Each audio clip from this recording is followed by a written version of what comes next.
For you, O Lord, have made me glad by what you have done. Psalm 92, verse 4.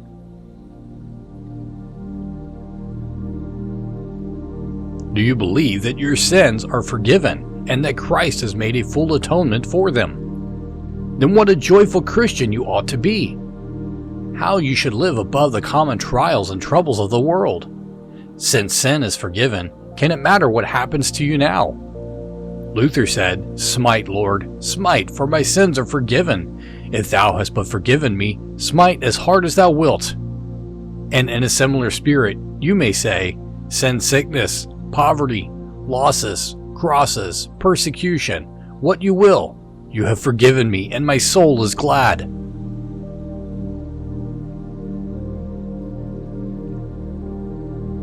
Christian, if you are thus saved, while you are glad, be grateful and loving. Cling to that cross which took away your sin. Serve him who served you.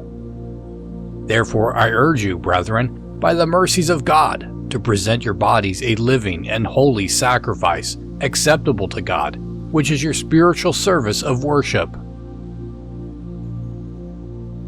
Let not your zeal evaporate in some little ebullition of song. Show your love in expressive tokens. Love the brethren of him who loved you. If there be a Mephibosheth anywhere who is lame or halt, help him for Jonathan's sake.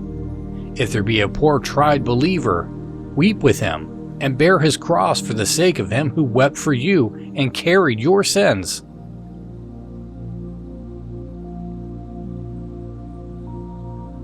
Since you are thus forgiven freely for Christ's sake, go and tell to others the joyful news of pardoning mercy.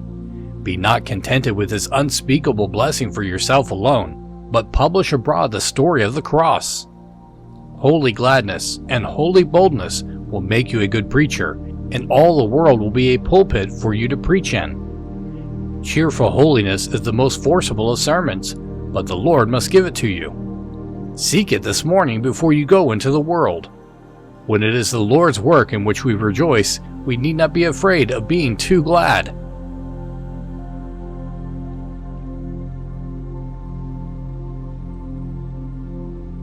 For you, O Lord, have made me glad by what you have done. Psalm 92, verse 4.